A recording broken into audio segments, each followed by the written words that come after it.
Sekretaris Jenderal PDIP, Hasto Kristianto, menegaskan dirinya masih berada di Indonesia setelah dicekal bepergian ke luar negeri dan ditetapkan sebagai tersangka dalam kasus dugaan suap Harun Masiku.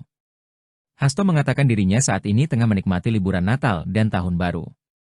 Tak hanya itu, Hasto juga disebutkan masih beraktivitas seperti biasa. Ketua DPP PDIP, Roni Talapesi, mengungkapkan Hasto tetap memimpin rapat dengan kader PDIP, seperti biasa.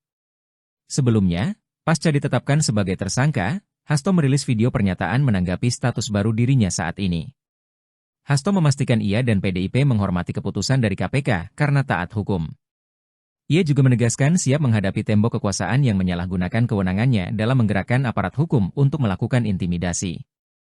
Sebab, kata dia, PDIP senantiasa memperjuangkan nilai-nilai demokrasi, kedaulatan rakyat dan pembangunan supremasi hukum yang berkeadilan.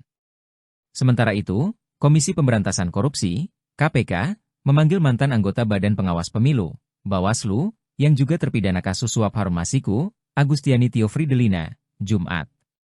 Agustiani dipanggil sebagai saksi dalam kasus tersebut sekaligus kasus obstruction of justice untuk tersangka Hasto Kristianto.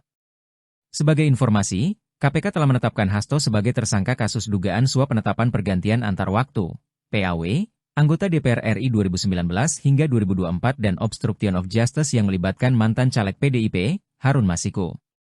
Agustiani juga terlibat dalam kasus suap tersebut dan sudah menjalani proses hukum. Hasto bersama-sama dengan tersangka Harun Masiku yang masih buron, disebut menyuap mantan Komisioner Komisi Pemilihan Umum, KPU, Wahyu Setiawan, untuk pengurusan penetapan PAW anggota DPR periode 2019 hingga 2024.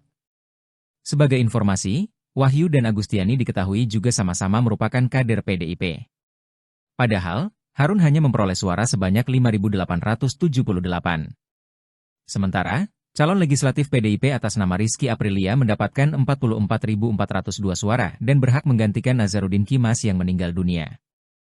Hasto disebut berupaya menempatkan Harun sebagai pengganti Nazarudin Kimas dengan mengajukan uji materi atau judicial review kepada Mahkamah Agung, MA, tanggal 24 Juni 2019 dan menandatangani sebuah surat tanggal 5 Agustus 2019 perihal permohonan pelaksanaan putusan uji materi. Setelah ada putusan MA, KPU tidak melaksanakannya. Hasto pun meminta fatwa ke MA.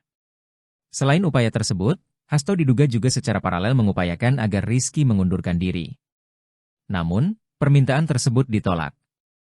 Hasto disebut juga pernah meminta kader PDIP, Saiful Bahri, menemui Rizky di Singapura dan meminta mundur. Permintaan itu lagi-lagi ditolak Rizky. Bahkan, surat undangan pelantikan Rizky sebagai anggota DPR ditahan Hasto. Ia kuku meminta Rizky mundur. Hasto disebut membocorkan operasi tangkap tangan, OTT, pada awal 2020 lalu yang menyasar Harun. Ia juga diduga meminta Harun merendam ponsel dan segera melarikan diri. Hasto diduga juga memerintahkan anak buahnya, Kusnadi, untuk menenggelamkan ponsel agar tidak ditemukan oleh KPK. Tak hanya itu, Hasto disebut mengumpulkan beberapa orang saksi terkait perkara agar tidak memberikan keterangan yang sebenarnya.